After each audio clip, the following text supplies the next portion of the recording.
When it comes to pairings in the Naruto franchise, fights between the fandoms have always existed. Naruto and Sakura versus Naruto and Hinata. The trend has continued into Boruto Naruto Next Generations, where some fans are very passionate about Boruto and Sarada and others are very passionate about Boruto and Sumire. However, after rereading the Boruto manga and taking a closer look at the Boruto anime, I wanted to go down the dangerous route and look at the case for Kawaki and Sumire ending up together, which upon closer observation is a lot more credible than I ever really gave thought to. In a way, both of these two characters ending up together does make quite a bit of sense. Their origin stories paint them both as being damaged souls who saw their lives being changed once they came into interaction with Boruto and his father Naruto. The common connection is the fact that both Kawaki and Sumire had fathers who experimented on them and made them into fractured souls that can relate to one another during the process as they begin to start healing from the wounds of their past. Sumire's father was a loyalist to Danzo who helped him study the Hashirama cells, and this led to the creation of Nue by Sumire's father. Sumire was given Nue, a literal weapon meant to unleash destruction on Konoha, and Sumire's only purpose as a child was to be trained by her father so as to harvest and control the power of Nue.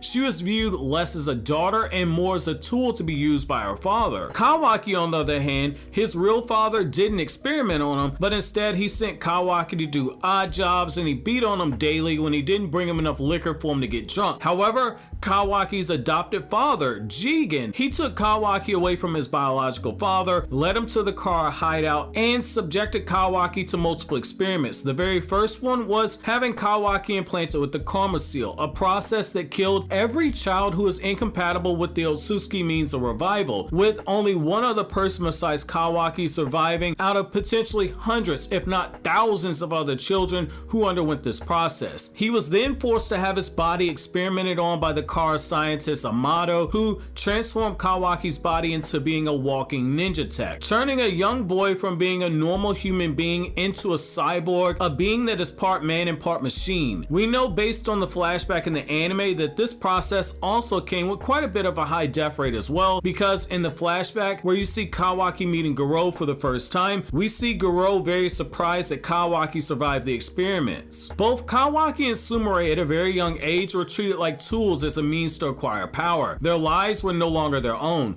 While Boruto played video games, ate Thunder Burgers, and played pranks to get the attention of the daddy who was never there, Sumire and Kawaki were being horribly mistreated in one of the worst ways possible by their father. For them, during this peaceful era, childhood did not hold the same meaning as it did for somebody like Boruto. Symbolically, this pairing makes even more sense when you consider the meaning behind their names, as well as how their names directly play into their personalities, and how this directly makes you look at the interactions between the two a lot differently. Kawaki's name means dry. Sumire's name means purple, which does explain her purple hair. However, going deeper, you'll see another connection. The color purple stands for wisdom, nobility, power, spirituality. I want you to pay attention to those words as we look at Kawaki. Kawaki being dry fits him because he's the property of Kar. Kar means husk. A husk is a dry outer covering meant to cover fruit or seeds. Kar is the husk that housed Kawaki, who's needed for the production of the chakra fruit of the divine tree. Jigen told Kawaki that he would be empty without the karma, that nothing would ever heal his heart completely. Now let's look at the symbolism of the color purple and how that fits into Sumire. Sumire means purple, which is associated with, again, power, wisdom, nobility, and spirituality. Sumire is being positioned as the person with the power to heal Kawaki's soul in ways that Boruto's brotherhood and Naruto's fatherhood can't actually heal him. Sumire works in the ninja tech department and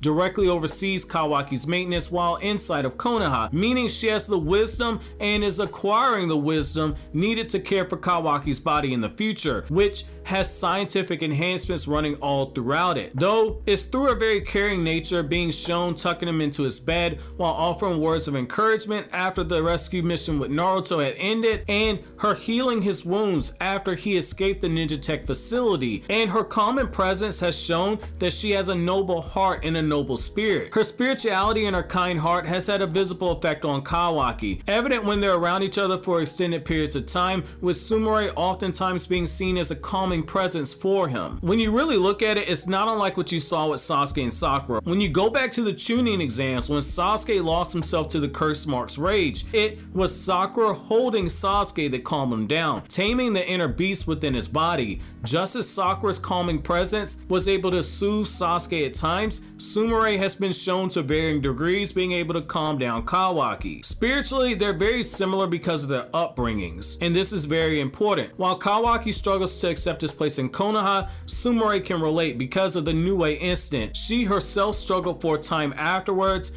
finding her place in Konoha and accepting her place in Konoha. Sumire has been shown with great interest in Kawaki's well-being. In the manga, she's adamant in finding out the true intentions of Amato as far as to what he has planned for Kawaki, and in the anime, while Kawaki was recovering in the hospital, she firmly put her foot down to ensure that Kawaki's physical body was actually resting, while also being there emotionally to ease his heart by telling him he needs to visit Naruto, knowing that in that moment that Kawaki needed more than laughter to ease the wounds that were on his heart. From the moment that Sumire learned of Kawaki's true purpose, she's been shown worrying about him, rushing into the room when he suddenly collapsed in the manga. Maybe some of that can be attributed to the fact that she is his caretaker, but it's important to remember that in the manga, things unfolded quite a bit differently than they did in the anime, with Kawaki not officially meeting Sumire until after he was brought into the village in the manga. Sumire is a kind soul, but in Kawaki, she actually sees somebody who mirrors her, something that Kawaki both acknowledged when he stated that they were a lot alike, and Kawaki even complimented her on her power. Sumire willingly made herself vulnerable to Kawaki when she shared the truth about her past to him, and it's important to note that opening up to somebody about the dark period in your life isn't something very easy to do, and it speaks volumes about how comfortable and how close she felt to Kawaki without truly understanding the reason why. Sumire has gone out of her way to care for Kawaki directly, but she's also done so indirectly.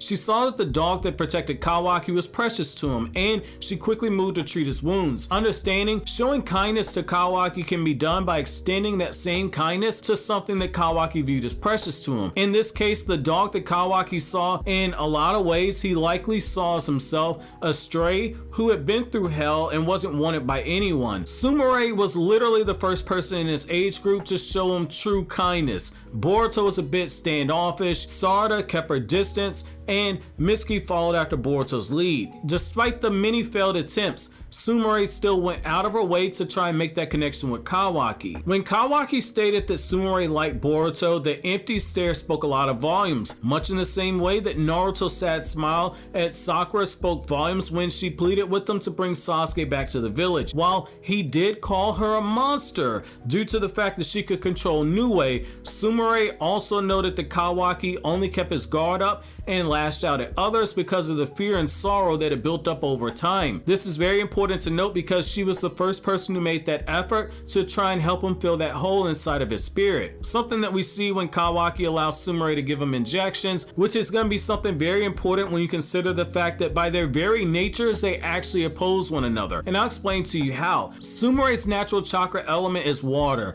which sometimes in literature is meant for soothing and healing and cleansing. Each of these are things that Sumire's actually done for Kawaki.